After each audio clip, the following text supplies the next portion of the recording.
Hello, welcome to today's immigration tidbit.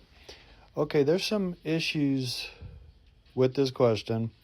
First of all, if you think that just getting voluntary departure while in detention is going to cure everything so that he can go to an interview and come back with a green card, there's no way that's going to happen. Okay, I mean, he can get voluntary departure, but there's a lot more at issue here. First of all, you say that he has an I-601A approved. Okay, that's I guess another question you put, same issue but different question. A 601A is a provisional waiver.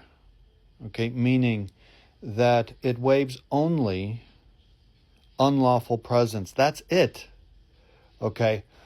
And the reason it's provisional is because if there is another ground of inadmissibility, then the provisional waiver is stricken, basically. It's revoked, and then there is no waiver. So in this particular case, it would be highly likely that the 601A would be revoked once he would be in Ciudad Juarez, because he has more grounds of inadmissibility than just unlawful presence.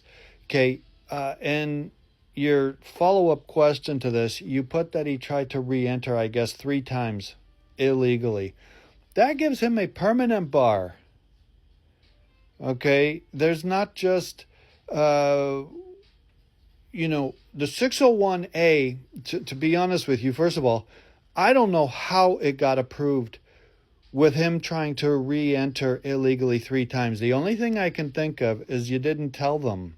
And because you didn't tell them, assuming that's the case, then he's going to have another allegation of inadmissibility against him, and that's fraud and misrepresentation for not disclosing the facts. Because if he disclosed that he entered the country illegally 3 times, or he didn't, I guess the first 2 times he wasn't successful and the 3rd time he was, they would have denied the 601A in 1 second because he's inadmissible on more than just unlawful presence.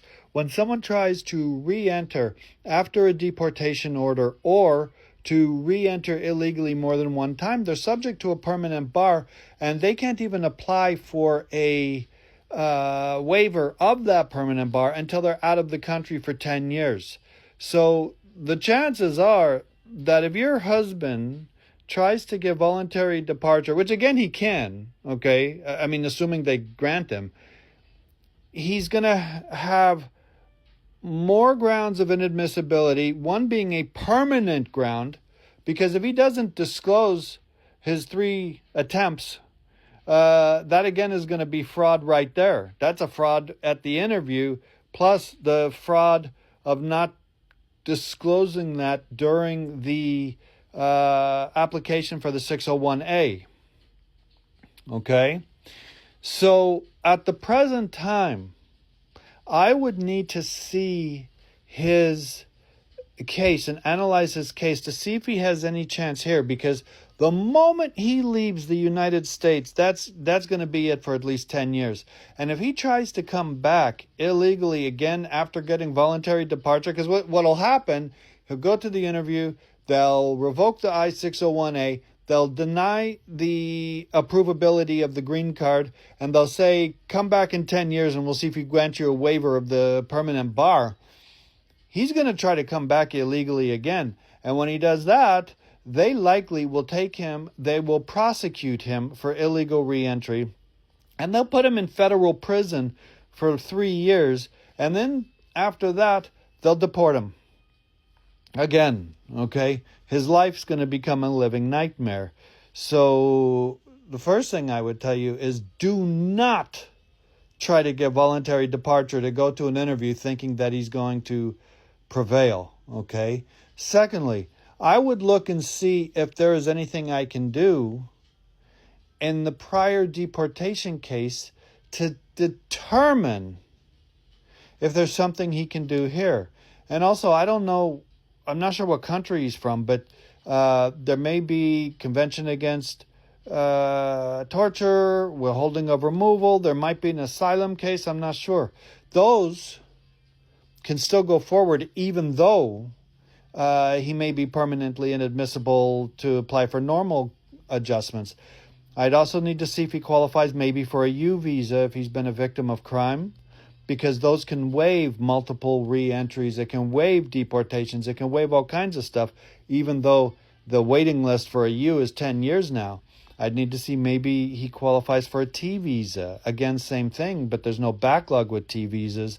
If he was a victim of work trafficking, possible sex trafficking, I don't know. So that's how that would work. So the moral of this story here is, do not simply try to get voluntary departure and leave. There's too many laws against him, and he's just setting himself up for failure if he does that. At least now, I know he's in detention, but at least he's inside the United States. And, while he's inside, it's possible to fight on certain grounds.